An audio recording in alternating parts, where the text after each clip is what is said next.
हम लोग श्रीमद् भगवद गीता के 16वें अध्याय के 9वें श्लोक को पढ़ेंगे। इससे पहले मैं कुछ भगवद गीता के बारे में बोलूँगा। चैतन्य चरितामृत के एक सुंदर तात्पर्य प्रभुपाद जी का उससे कुछ बोलूँगा, पढ़ूंगा बस केवल। एक्चुअली ये मध्य लीला का 7वां अध्याय है और है श्लोक क्रमांक 128। उसमें प्रसिद्ध श्लोक है, यारे देख तारे कह कृष्ण उपदेश आमार आज्ञा गुरु हैया तार ऐ देश। तुम जिसको भी देखो उसको कृष्ण का उपदेश तो अर्थात भगवद गीता का उपदेश बता दीजिए। अमार आज्ञा गुरु होइए तार यही देश, मेरी आज्ञा से गुरु होकर के इस देश का तार करो। देखिए एक बात बहुत महत्वपूर्ण है, मेरी उम्र बहुत कम लग रही होगी, बहुत ज़्यादा भी नहीं लग रही होगी। सामान्यतः कोई व्यक्ति गुरु होगा तो सोचेगा लंबी दाढ़ी होनी चाहिए, सफ़ेद बाल होने चाहिए, बहुत वृद्ध होना चाहिए। लेकिन यहाँ बड़ा स्पष्ट है, अमार आज्ञा गुरु होइया, महाप्रभु की आज्ञा से गुरु हो। वो बच्चा भी गुरु हो सकता है। और दूसरी बात, उसे अपना उपदेश नहीं देना है। जब वो अपना उपदेश नहीं दे रहा है तो उसकी उम्र पे कोई फर्क नहीं पड़ता है। उसे कृष्ण का उपदेश देना है जो आदि गुरु हैं। कुछ समझा पा रहा हूं मैं? जैसे बच्चे को कहे कि ये पेन है, बच्चे से पूछा जाए कि ये क्या है तो कहेगा ये पेन है। तो बच्चा अन्य बातों के प्रति अबोध है, स्वाभाविक सी बात है। लेकिन जो बोल रहा है वह है क्योंकि रिपीट सही कर रहा है, इसलिए बिल्कुल परफेक्ट है। बिल्कुल मतलब 100% perfect.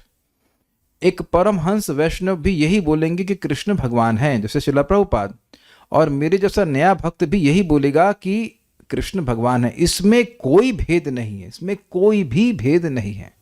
This is very powerful. तो यानी गुरु होना, इसके लिए उम्र का कोई मतलब नहीं कि उम्र कितनी है। आपने प्रामाणिक रूप से सुना है या नहीं सुना, इस पर निर्भर करता है। वैसे तो उम्र तुम्हारी बहुत ज्यादा है ही, अनादिकाल से इस जगत में भटक रहे हैं, तो उम्र कितनी हो गई कि सबकी उम्र बराबर ही है। तो उम्र से ज्ञान नहीं होता है, ज्ञान होता है परंपरा में स्वीकार करने से। प्रभुपाद जी कह रहे हैं, यह है इस कृष्ण भाव, international society for Krishna consciousness, ये कृष्ण भावना का ये दिव्य मिशन है। सब बहुत सारे लोग साथ में आए, नहीं बहुत सारे लोग आते हैं और हमसे पूछते हैं कि क्या उनको अपना घर परिवार छोड़ना पड़ेगा इस सोसाइटी को ज्वाइन करने के लिए। तो प्रभुपाद जी बड़ा स्पष्ट कह रहे हैं, but that is not our mission. यह हमारा मिशन, यह हमारा उद्देश्य नहीं है कि लोग अपना परिवार छोड़ें। One can remain comfortably in his residence, वह अपने घर में सुविधा पूर्वक रह सकता है, खाने की व्यवस्था है, रहने की व्यवस्था है, कोई दिक्कत नहीं है चेंज करने की। हम सभी से केवल यही रिक्वेस्ट करते हैं कि सभी लोग इस महामंत्र का उच्चारण करें, हरे कृष्णा कृष्ण कृष्ण हरे हरे, हरे राम राम राम हरे हरे। और अगर कोई व्यक्ति थोड़ा पढ़ा लिखा है और वह भगवद गीता को पढ़ सकता है, श्रीमद् भागवतम को पढ़ सकता है, तो वह और भी बहुत अच्छा है। ये सारे कृतियां अब उपलब्ध हैं और लोगों को पढ़ना चाहिए। कह रहे हैं कि भौतिकतावादी कार्यों में संलग्न होने की बजाय व्यक्तियों को इस इस्कॉन का सहायता लेना चाहिए, हरे कृष्ण मंत्र को घर में बोलना चाहिए, और ये 4 प्रकार के जो पाप हैं, अवैध स्त्री संग, मांस खाना, शराब पीना और जुआ खेलना, इससे बचना चाहिए। तो ये सब बातें बड़ा स्पष्ट प्रभुपाद कह रहे हैं और इसको कितना सुंदर तरह से बताया कि इस प्रकार से दिव्य व्यक्ति रूप में दिव्य जीवन को जी सकता है। एक और बात कहते हैं यहाँ पे, इसके आगे वाला कहते हैं, कबू ना बाड़ी भी तुम्हारे विषय तरंग पुनरअपि ए ठाई पाबे मोरा संग। यह है 129 नेक्स्ट श्लोक है कि महाप्रभु कह रहे हैं कि तुमको कभी भी विषय वासना परेशान नहीं करेगी, अपितु अगर तुम इन नियमों का पालन करते हो तो हम लोग फिर मिलेंगे या नहीं। प्रभुपाद कहते हैं, या फिर ये समझो कि तुम कभी मेरी संगत से दूर रहोगे ही नहीं। अब उसके बाद प्रभुपाद तात्पर्य में बड़ा सुंदर कहते हैं कि यह सभी के लिए एक मौका दिया जा रहा है। अगर सभी लोग चैतन्य महाप्रभु की आज्ञा का पालन करते हैं और उनके प्रतिनिधि के मार्गदर्शन में भक्ति करते हैं, हरे कृष्ण मंत्र जप करते हैं और जितना हो सके दूसरों को शिक्षा देते हैं महाप्रभु के बारे में, गौर निताई के बारे में, भगवद गीता के बारे में, तो भौतिकतावादी जीवन उनको प्रभावित नहीं करेगा। अब एक अद्भुत लाइन कहते हैं प्रभुपाद, इससे फर्क नहीं पड़ता कि कोई व्यक्ति वृंदावन, नवदीप या जगन्नाथपुरी जैसे तीर्थ में रह रहा है या किसी यूरोपियन शहर में रह रहा है, जहां पर कि भौतिकतावादी जीवन बहुत अधिक बढ़ा चढ़ा है। अगर भक्त श्रीमन चैतन्य महाप्रभु के आज्ञाओं का पालन कर रहा है तो वह भगवान की संगति में रह रहा है, भगवान की संगति में रह रहा है। चाहे वो कहीं पे भी रहे, वह उस स्थान को वृंदावन या नवदीप बना देता है। इसका मतलब है कि भौतिकतावाद उसको स्पर्श नहीं करेगा। ये है कृष्ण भावना में प्रगति करने का सीक्रेट। तो सीक्रेट क्या है? स्पष्ट है, अपनी वाणी को भगवान की सेवा में लगाए रखना, भगवान वाणी के द्वारा भगवान के यश को बोलना या कान के द्वारा भगवान के यश को सुनना, ये इंपॉर्टेंट बात है। श्रवण कीर्तन के द्वारा व्यक्ति वास्तविक रूप से वृंदावन में रहता है। और ये है इस कृष्ण उपदेश भगवत गीता को सुनने का महान फल। स्थान कहीं पे भी है, लेकिन व्यक्ति एक ही स्थान में रहेगा, वो है वृंदावन धाम या मायापुर धाम, जो भी आप स्वीकार कर लें। तो चलिए, हमने ये सुना था कि जो असुर हैं वे आसुरिक सिद्धांतों को स्वीकार करते हैं। क्या सिद्धांत? असत्यम अप्रतिष्ठम ते जगदाहुर अनीश्वरम अपरस्पर संभूतम किमन्यत काम है तो कम। ये जगत है ही नहीं भाई, इसकी कोई प्रतिष्ठा ही नहीं है, इसका कोई ईश्वर नहीं है, ये अपने आप आ गया है, बिना किसी प्रयोजन के आ गया इत्यादि। या जो भी तुम्हारा मन हो उस इच्छा को, उस उद्देश्य को मान करके स्वीकार कर लो कि ये जगत इस वजह से रचा गया। इस प्रकार की आसुरिक सिद्धांतों को वह स्वीकार करते हैं। तो एक प्रश्न आ जाएगा कि ऐसे आसुरिक सिद्धांत को मानते ही है ना, उससे फर्क क्या पड़ेगा? जी नहीं। जिस सिद्धांत को व्यक्ति स्वीकार कर रहा है उससे उसके कार्यों में बहुत बड़ा अंतर पड़ जाता है। और इसी कारण से आसुरिक सिद्धांतों को स्वीकार करने के कारण व्यक्ति आसुरी कार्यों में ही प्रवृत्त होता है। ये समझ रहे हैं? पैराडाइम बोलते हैं, पैराडाइम का मतलब ये होता है life paradigm, I don't know. लेकिन हाँ, जो व्यक्ति के दिमाग में घुस जाता है कि भाई ये करना है, पहले तो उसके मन में विचार आता है ना कि ये चीज़ अच्छी है, फिर उसी कार्य को वो करने में अपना जीवन समर्पित कर देते हैं। तो ये लोग ऐसे आसुरी सिद्धांतों को स्वीकार करने के कारण आसुरी कार्यों को ही करने वाले हैं, यही करते ही हैं। बल्कि प्रभवंती शब्द यहाँ पे है, वो पैदा ही होते हैं जगत का नाश करने के लिए। This is very interesting. तो हम लोग पहले बोलते हैं, एताम दृष्टिम अवष्टभ्य नष्टात्मानोऽल्पबुद्धयः। एताम दृष्टिम अवष्टभ्य नष्टात्मानोऽल्पबुद्धयः प्रभवन्ति उग्रकर्माणः क्षयाय जगतो हिताः। प्रभवन्ति उग्रकर्माणः क्षयाय जगतो हिताः। एताम दृष्टिम अवष्टभ्य नष्टात्मानोऽल्पबुद्धयः। एताम दृष्टिम अवष्टभ्य नष्टात्मानोऽल्पबुद्धयः प्रभवन्ति उग्रकर्माणः क्षयाय जगतो हिताः। प्रभवन्ति उग्रकर्माणः क्षयाय जगतो हिताः। एताम दृष्टिम अवष्टभ्य नष्टात्मानोऽल्पबुद्धयः।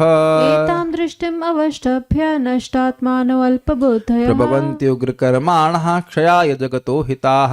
प्रभवन्ति उग्रकर्माणः क्षयाय जगतो हिताः। बोलिए, एतां दृष्टिम् अवष्टभ्य नष्टात्मानोऽल्पबुद्धयः। एतां दृष्टिम् अवष्टभ्य नष्टात्मानोऽल्पबुद्धयः। प्रभवन्ति उग्रकर्माणः क्षयाय जगतो हिताः। प्रभवन्ति उग्रकर्माणः क्षयाय जगतो हिताः।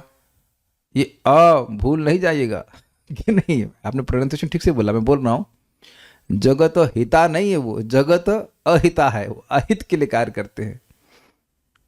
ये सुनने में हित लग रहा है लेकिन वो अहित है शब्द। ऐसे निष्कर्षों का अनुगमन करते हुए आसुरी लोग जिन्होंने आत्मज्ञान खो दिया है और जो बुद्धिहीन हैं, ऐसे अनुपयोगी एवं भयावह कार्यों में प्रवृत्त होते हैं जो संसार का विनाश करने के लिए होता है। एताम, एताम मतलब इस आसुर व्यासदेव रचित श्रीमद् भागवत रूप भाष्य सहित वेदांत दर्शन से भिन्न मायावाद आदि दृष्टि यानी दर्शन अथवा सिद्धांत का। समझी बात? असत्यम अप्रतिष्ठम ते जगदाहुर अनीश्वरम, ये मायावाद सिद्धांत को बोल रहा था कि जगत का कोई ईश्वर नहीं है, इस जगत की कोई प्रतिष्ठा नहीं है, ये जगत केवल भ्रम मात्र है। तो ये मायावाद था। और इस मायावाद की दृष्टि, दर्शन दृष्टि एक ही बात है।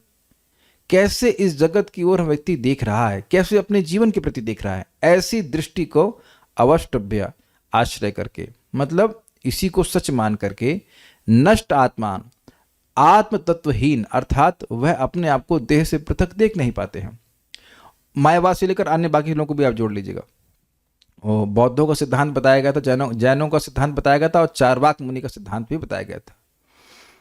अल्प बुद्धया, बुद्धि उनकी कहाँ लगी है? देहात्म भानी बुद्धि है, मतलब बुद्धि देह को आत्म मान रही है। और ऐसा होने के कारण उग्र कर्माणा, हिंसा आदि कर्म परायण होते हैं। उग्र कर्म मतलब जैसे कि भयानक भयानक ये फैक्ट्रियां बन रही हैं, ये सब उग्र कर्म में आएगा, या फिर बम बन रहे हैं।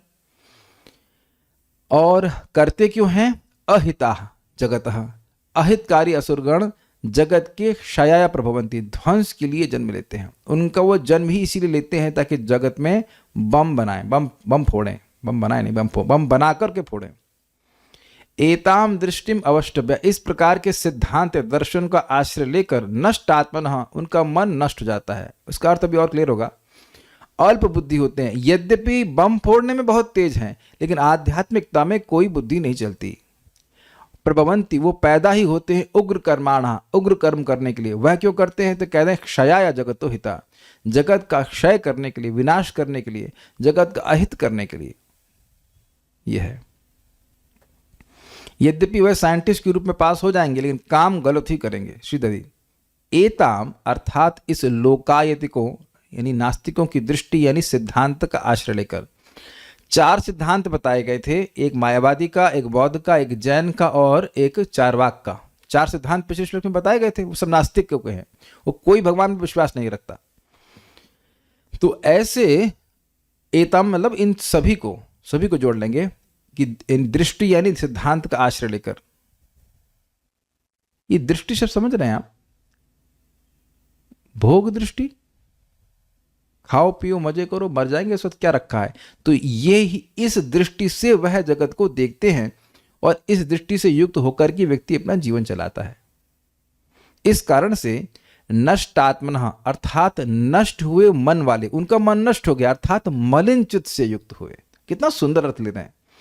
मन जो पवित्र है उसमें भगवान निवास करते, तो भगवान तो जीरो हैं, तो मन उनका नष्ट हो गया है। तो कहेंगे मन नहीं होता है क्या? नष्ट आत्मनः का अर्थ अगर आप सीधा अर्थ लेंगे तो अर्थ होगा कि मन मर गया है, लेकिन मन तो मरता नहीं है। तो इसका अर्थ लिया जाएगा कि मन मलिन हो गया है। दृष्टि गड़बड़ हुई तो मन भी मलिन हो जाएगा। ठीक है। अल्प बुद्धया अर्थात अल्प बुद्धि वाले, अर्थात केवल प्रत्यक्ष दिखने वाले प्रयोजन को ही समझने की शक्ति वाले हैं। ये समझे, बड़ा सुंदर अर्थ लिया गया। इस जगत में लोग कहते हैं कि भाई जब तक हम देख नहीं सकते या जिसको हम छू नहीं सकते, जिसको हम अपनी इंद्रियों से अनुभव नहीं कर सकते हैं, उस पर हम कैसे विश्वास करें। तो उनसे ये पूछो कि अपने विश्वास को दिखाओ। विश्वास दिखता है? या अपनी बुद्धि को दिखाओ। तो बुद्धि भी तो नहीं आप छू सकते हो, बुद्धि को भी तो आप देख नहीं सकते, तो फिर बुद्धि नहीं है क्या? एक्सरे नहीं होती है? एक्सरे मतलब दिखाई नहीं पड़ती है। बिजली देखे हैं आप लोग कभी? कितने लोग बिजली देखे हैं आज तक? करंट, इलेक्ट्रिक करंट देखे हैं? नहीं देखे हैं, तो वो नहीं होता है। तब जिस वायर में 11 kV की लाइन चलती है ना, ऊपर 11 kV की 11,000 वोल्ट की लाइन चलती है, वो तो बिल्कुल सिंपल से दिखाई पड़ता है, तो जाकर छू लेंगे उसको। तो आप जान रहे हैं कि वहाँ ज्ञान का प्रयोग करके व्यक्ति समझता है कि भाई लिखा है कि 11 kV की लाइन है और उसमें उसको नहीं छू सकते। अच्छा मान लीजिए हमने देखा भी इस प्रकार से कि कोई मैकेनिक है और उस लाइन पे वो काम कर रहा है, तब उसमें करंट है कि नहीं है? तब करंट है कि नहीं है? तब करंट नहीं है। अगर करंट होता तो ये आदमी काम कैसे कर रहा होता? तो यानी कि आप देखने पे निर्भर नहीं कर रहे हैं। आपको वायर में करंट वगैरह नहीं दिख रहा है, आप ये देख रहे हो कि बाहर उसका प्रभाव क्या हो रहा है। अगर उस पर लाइन चालू होती तो आदमी कैसे काम कर रहा होता, कर भी रहा था तो जिंदा कैसे बचता? नहीं बचता वो। तो यहाँ पे तो हमको नहीं दिखाई पड़ता, हम लोग ज्ञान के आधार पर स्वीकार कर लेते हैं। अगर लिखा हो कहीं कि ये पोटेशियम साइनाइड है, तो कहेंगे हम नहीं मानते इसको, तो खा के मानेंगे। अब देख रहे हैं कि ये लॉजिक कि भगवान नहीं दिखाई पड़ते हैं इसलिए भगवान नहीं है, ये मूर्खता है। ऐसे तो लोग जो बम फोड़ देते हैं जगत में, वह भी दिखाई पड़ते हैं क्या पहले? वो तो बम फोड़ के चले जाते हैं। तो क्या लोग मानेंगे कि ये अपने आप हो गया है? नहीं मानेंगे। उसकी खोज तफ्तीश होती है कि भाई किसी ने किया, या कोई आदमी मर्डर करके भाग जाए तो वो दिखाई तो पड़ता नहीं है। तो पुलिस वाले भी छोड़ देते हैं, हाँ ये अपने आप हो गया है। नहीं, वो जानते हैं कि इसके पीछे कोई है। सिंपल सी बात है। लेकिन इन लोगों की जो बुद्धि है वो केवल वर्तमान में रहती है। इसीलिए तो बोलते हैं कि भाई मरने के बाद कौन वापस आने वाला, खाओ उधार लेकर के घी पियो, कौन देखने वाला है। ये आप लोग सुने हैं कि नहीं सुने कई बार? अरे भाई ये नरक स्वर्ग किसने देखा है? तो देख करके तुम्हारे पास आकर बताएगा तो तुम स्वीकार कर लोगे, तब भी तो तुम स्वीकार नहीं करोगे। शास्त्र दृष्टि से व्यक्ति देखता है। बहुत सारे लोग अमेरिका नहीं गए होंगे, तो अमेरिका तो है ना। आप गए हो अमेरिका? अमेरिका नहीं है ना? है। इतने ऐसे बोले से ससुराल घर वहां पे अमेरिका में है। तो अमेरिका जहां, अमेरिका तो आप देख के आए नहीं ना। तो ये कोई लॉजिक तो है ना कि आपने नहीं देखा है तो आप विश्वास नहीं करोगे। अच्छा ये बताइए, जगत में ये भारत का नक्शा वैसा ही जैसा आप देखते हो? अंजू माता जी, अंजू बुटानी माता जी, भारत का नक्शा जानती है ना आप? तो मैं आपसे पूछूं कि भारत का नक्शा वैसा ही दिखता है जैसा है, तो आप क्या कहेंगे? अब पता नहीं, हमने तो नक्शा बनाया नहीं कभी। तो आप देख रहे हैं कि हम सब लोग जो चीज नहीं देख रहे हैं उसे विश्वास करते हैं। और एक बहुत इंपॉर्टेंट बात है, आप लोग की नाक है, नाक का अग्रभाग आप लोग देखे कभी? खुद देखे क्या? रिफ्लेक्शन में तो कुछ गलती भी हो सकती है। अपनी नाक का अग्रभाग देखे? कोई नहीं देखा। जब नाक के अग्रभाग को देखने का प्रयास कीजिए, नहीं देख पाएंगे तो नहीं है ना। अच्छा पलक तो नहीं, पलक तो देखे होंगे अपनी आप लोग, तो पलक भी नहीं देखे तो पलक भी नहीं होगा। और पीठ तो, पीठ देखे हैं अपनी? नहीं, खुद से तो नहीं देखे ना, वो तो कोई इंस्ट्रूमेंट दिखा दे रहा है। तुम्हारी पीठ भी नहीं है। तो ये सब जो है देखने पे इतना व्यक्ति जोर दे रहा है। और ये देखो कि तुम क्या देखो तो तुम अपना लिवर भी नहीं हो। फिर क्यों मान लेते हो कि लिवर फैटी है, ये है फलाना ढिमकाना। तो आप देख रहे हैं कि हम लोग ज्ञान उच्चतर स्रोत से स्वीकार करते हैं। तो भौतिकतावाद जीवन में स्वीकार कर लेगा, लेकिन आध्यात्म में भी वह स्वीकार नहीं करेगा। ये बात है। ये अल्प बुद्धि वाली है। कोई भक्त कुछ कहते हैं, कोई कहे कि दिख नहीं रहा है पर अनुभव तो होता है, हवा बिजली आदि। तो बिजली का प्रभाव दिखता है ना, हवा का प्रभाव दिख रहा है, तो आपको भगवान का प्रभाव नहीं दिख रहा है। ये जगत, सूर्य एकदम टाइम से आ रहा है। और कभी भारत की ट्रेन टाइम से आती है?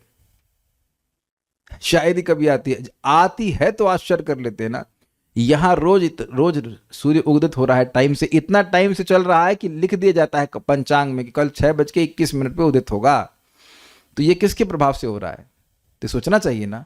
हमेशा तो नदी में बाढ़ नहीं आती है, तो हम नदी में बाढ़ कब क्यों आ जाती है? कभी कभी आ जाती है और कभी कभी नहीं आती है। तो क्यों आ जाती है और क्यों नहीं आती है? तो वहां भी किसी का नियमन है ना। ये बात है।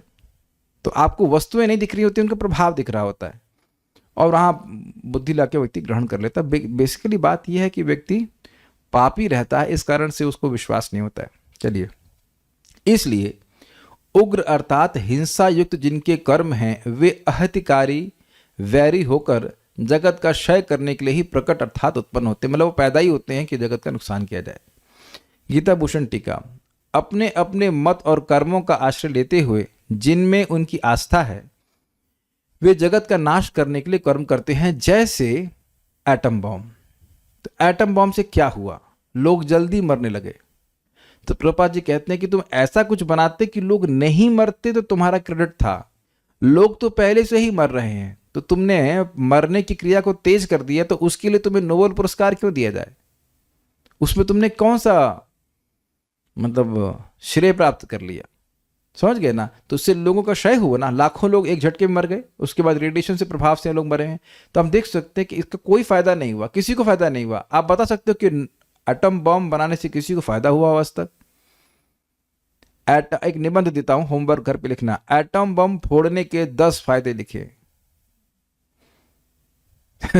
एक भी फायदा नहीं होगा, कोई फायदा नहीं है। तो इतनी रिसर्च काहे की है? और एक के बाद एक मिसाइल बनाई जा रही है, अब डर रहे हैं कि कोई मिसाइल ना फोड़ दे। तब तो ये क्षय करने के लिए है। दृष्टिम शब्द एक वचन में है जो पूरे आसुरी मत को एक साथ इंगित करता है। समझे, 4 प्रकार की दृष्टियां बताई गई थी, मायावाद, बौद्ध सिद्धांत, जैन और चारवाक सिद्धांत। लेकिन चारों को एक वचन में कर दिया कि सभी आसुरी दृष्टि ही है। दृष्टिम शब्द जो है ये एक वचन में, तो इस चारों के चारों जो है आसुरी दृष्टि है। अपने अपने दर्शनों का आश्रय लेकर यह मूर्ख लोग अपने व्यर्थ के मत को लेकर और आत्मा को शरीर से भिन्न न देखते हुए हिंसा, निंदा और अपमान आदि कर्मों में स्थित रहते हैं और संपूर्ण जगत के शत्रु होकर आध्यात्मिक सत्य को नष्ट कर देते हैं। तो स्पष्ट है। बात का तात्पर्य देखते हैं। तात्पर्य, आसुरी लोग ऐसे कार्यों में व्यस्त रहते हैं जिससे संसार का विनाश हो जाए। Now what does that mean? Is it not amazing? जगत को नाश करने के लिए ही व्यक्ति व्यस्त है। तो अब सोचिए वो कितना ज्यादा इग्नोरेंस में होगा। जगत में ही रह रहा है ना, तो जगत उसका घर हो गया कि नहीं? अपने ही घर को बर्बाद करने में अगर कोई व्यक्ति व्यस्त हो तो उसको असुर नहीं कहा जाएगा? ये बताइए। अपने ही पर्यावरण को नष्ट करने में कोई लगा हुआ है, वो हवा उसको भी तो सांस लेना पड़ेगा, वो पानी उसको भी तो पीना पड़ेगा, लेकिन उसी को नष्ट किए जा रहे हैं। आजकल वैसे चल रहा है वो, क्या मैं तो सुना नहीं हूँ, कल्याण प्रभु इसमें एक्सपर्ट हैं। GMO, जेनेटिकली मॉडिफाइड, क्या होता है आगे का फॉर्म हमें पता नहीं, फॉर्म तो फुल फॉर्म भी नहीं पता। तो वो क्या क्या बता रहे थे, कुछ भूल गया। ये अब होते तो समझाते किस तरह से सारी कहानी है, लेकिन कोई सीड बना रहे हैं जिससे व्यक्ति आगे बीमार पड़ जाए, लोग जल्दी से जल्दी मर जाएं। सही बोल रहा हूँ ना कल्याण प्रभु? ऐसे कुछ है ना कि खाना ऐसा बनाया जा रहा है, खा करके आप जिएंगे नहीं, खा के आप जल्दी मर जाएंगे। तो इसी क्यों? पॉपुलेशन कम करनी है। अरे तो पॉपुलेशन अगर आपको वाकई कम करनी है तो आप लोगों को इंद्रिय संयम सिखाओ, लेकिन वो नहीं होगा।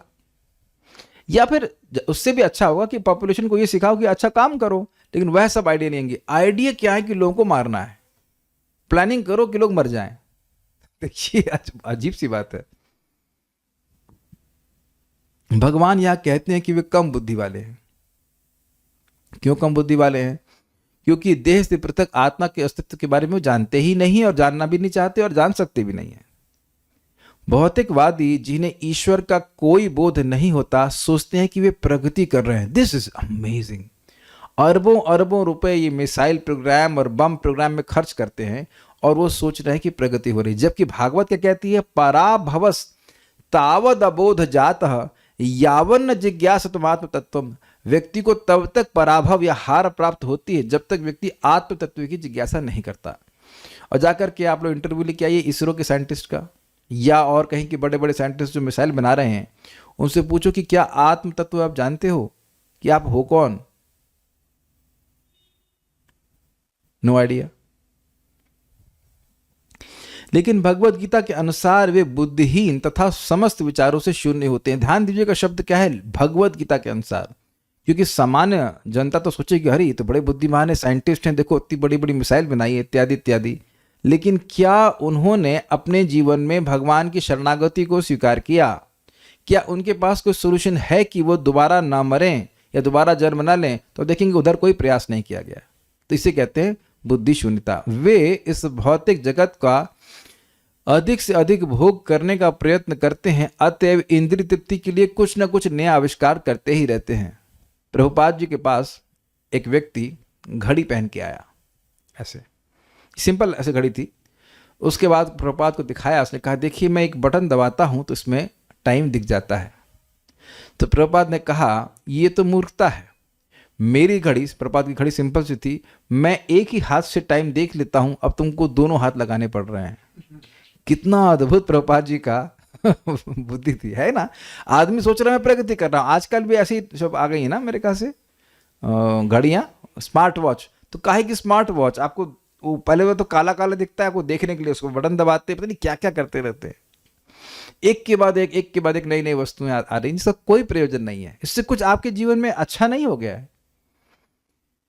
ओके, ऐसे भौतिक आविष्कारों को मानव सभ्यता का विकास माना जाता है, लेकिन इसका दुष्परिणाम यह होता है कि लोग अधिकाधिक हिंसक तथा क्रूर होते जाते हैं। वे पशुओं के प्रति क्रूर हो जाते हैं और अन्य मनुष्यों के प्रति भी। ये समझे आप? मैंने पूरा पढ़ता हुआ समझाऊंगा। उन्हें इसका कोई ज्ञान नहीं कि एक दूसरे से किस प्रकार व्यवहार किया जाए।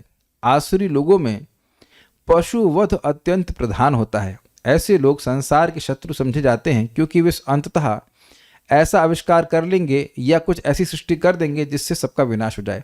देखिए सिंपल सी बात है, ऐसे ही पशुओं का वध करना खराब बात है, लेकिन अब आधुनिक व्यवस्था कर दी गई जिसमें मशीनों से पशु कट रहे हैं, लाखों की संख्या में पशु कट रहे हैं। तो ये तो मतलब पशुओं का वध ही हुआ ना।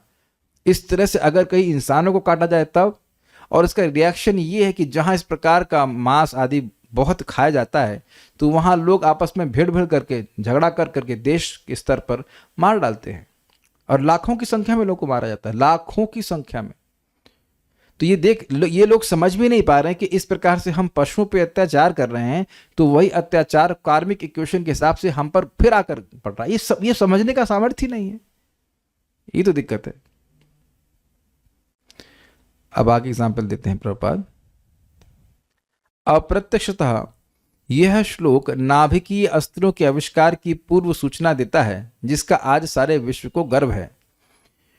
किसी भी क्षण युद्ध हो सकता है और ये परमाणु हथियार विनाश लीला उत्पन्न कर सकते हैं। ऐसी वस्तुएं संसार के विनाश के उद्देश्य से ही उत्पन्न की जाती हैं और यहाँ पर इसका संकेत किया गया है। आप एक विचार कीजिए, जब पहला क्या कहते हैं उसको, नाभिकीय हथियार है, नाभिकीय बोलेंगे, अस्त्र बनाया गया था, तो कभी सोचे थे लोग कि इतने सारे अस्त्र बन जाएंगे? शायद अमेरिका के पास 5000 हैं और रशिया के पास भी कई हजारों में हैं और चाइना के पास भी, भारत के पास भी, पाकिस्तान, बहुत सारे लोग के पास हैं।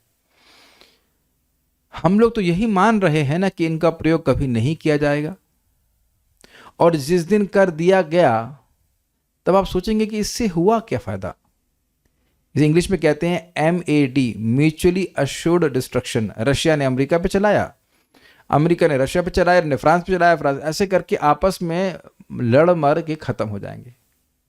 तो इससे लाभ क्या हुआ? तो जो हम लोग सभ्यता है, जैसे हम लोग उन लोग के 1945 में हुआ था ना पहला विस्फोट, तो उसकी तुलना में हम लोग भविष्य में ही ना हम लोग तो हैं। तो हम लोग पूछेंगे कि तुम लोग सब बनाए ही क्यों, समान युद्ध कर लेते, इससे तुम्हें फायदा क्या हुआ? तो ऐसा कह सकते हैं कि कुछ प्रगति हुई, लेकिन अंततोगत्वा आगे आने वाली पीढ़ी का सब खराब हो गया। कुछ हासिल हुआ? हासिल कुछ भी नहीं हुआ, है कि नहीं? और ये मत सोचिए कि ये फोड़ा नहीं जा सकता है, जब बनाए भी जा सकता है तो फोड़ा भी जा सकता है। और आदमी व्यक्ति सर फोड़ता बैठेगा कि बनाए किस लिए, दिस सम पॉइंट। तो ये सब माया के प्रभाव में लोग ऐसा करते जा रहे हैं, और अपनी ये सोचिए कि कितना मुश्किल है इस सब चीज़ों को बनाना, और इसमें कितनी मानव सभ्यता की एनर्जी लगी है, हम लोग कल्पना भी नहीं कर सकते हैं। भगवद गीता को पढ़ना, भगवद गीता को समझना, ये इससे कहीं अधिक आसान है और असीमित लाभ देने वाला है, भगवान की प्राप्ति कराने वाला है, लेकिन यहाँ वह अपनी बुद्धि को नहीं लगाते। ये आसुरी सभ्यता है। ईश्वर के प्रति अविश्वास के कारण ही ऐसे हथियारों का आविष्कार मानव समाज में किया जाता है। वे संसार की शांति तथा संपन्नता के लिए नहीं होते। तो भगवान पर विश्वास नहीं होगा तो यही भावना रहेगी कि ये मेरा शत्रु है, ये मेरा मित्र है, ये मेरा शत्रु है। बेसिकली ज़्यादा भावना यही रहेगी कि मेरा शत्रु है, इसका नाश करके ही मैं आगे बढ़ सकता हूँ। तो फिर उसके लिए व्यक्ति इस प्रकार के अस्त्र की होड़ में आगे बढ़ता चला जाएगा, और ये देख रहे हैं जगत में। तो आप देख सकते हैं कि एक गलत सिद्धांत को स्वीकार करने के कारण कितना बड़ा प्रभाव पूरे जगत में हो गया है। तो लोगों की दृष्टि कैसी है उसके अनुसार वह कार्य करेंगे और वह असुर बनते चले जाएंगे। श्लोक बहुत स्पष्ट था, हम लोग रुकते हैं, कुछ पूछना चाहते हैं।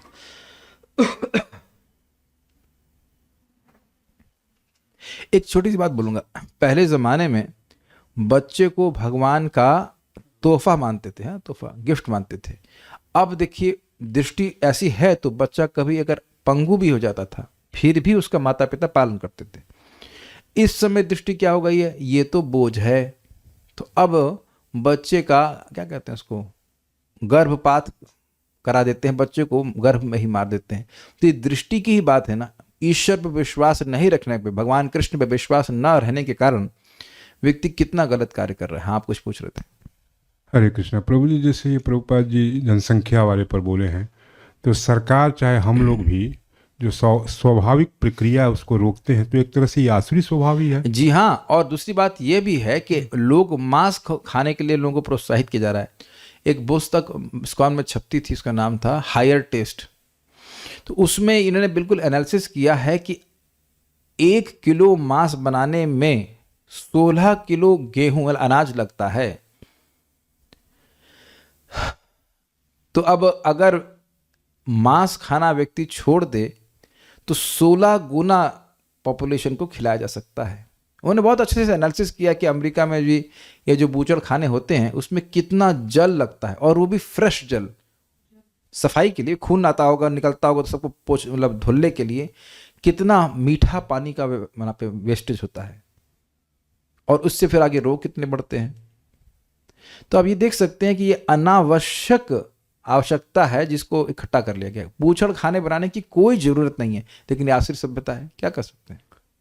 प्रभु जी, जैसे एक मिनट जनसंख्या और बोलूंगा मैं, जो लोग वेजिटेरियन खाना बनाना जानते हैं और जो उसमें एक्सपर्ट हैं, तो वो जानते हैं कि वेजिटेरियन चीज़ों में भी कितनी वैरायटी है कि नहीं, मतलब काइंड ऑफ एंडलेस, और स्वस्थ भी व्यक्ति रहता है। फिर भी व्यक्ति केवल आश्रित सिद्धांत के कारण, वो स्वीकार करने के कारण वह गंदी चीज़ें खाता है, और उससे कितने लोगों का नुकसान होता है। हाँ बोलिए, आप बोलिए।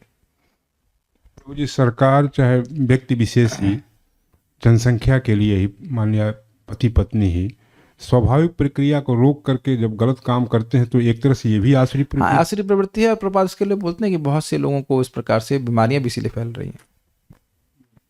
लेकिन लफड़ा ये है कि, लेकिन पॉइंट ये भी है कि जिन संतानों को जन्म दे रहे हैं वह भी तो आसुरी मोड में ही दे रहे हैं, उनकी कोई ट्रेनिंग तो हो नहीं रही, वो भी आसुरी बनते हैं। आसुर का सिंपल मतलब ये नहीं है।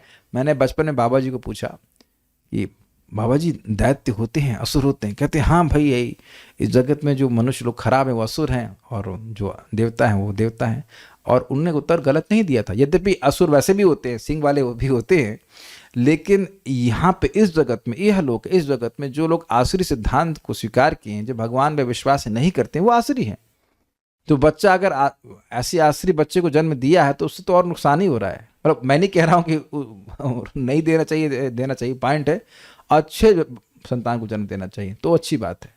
पॉइंट है कि जनसंख्या बढ़ रही है वो प्रॉब्लम नहीं है, वो जनसंख्या कर क्या रही है वो बहुत बड़ी बात है। तो अब इस तरह से सबको तो समझा नहीं सकते, जितने लोग सुनेंगे वो समझेंगे, बाकी तो कलयुग चलेगा ही अपने हिसाब से। Okay, so will stop here. Srimad Bhagavad Gita की जय, श्रील प्रभुपाद की जय, निताई गौर प्रेमानंदे।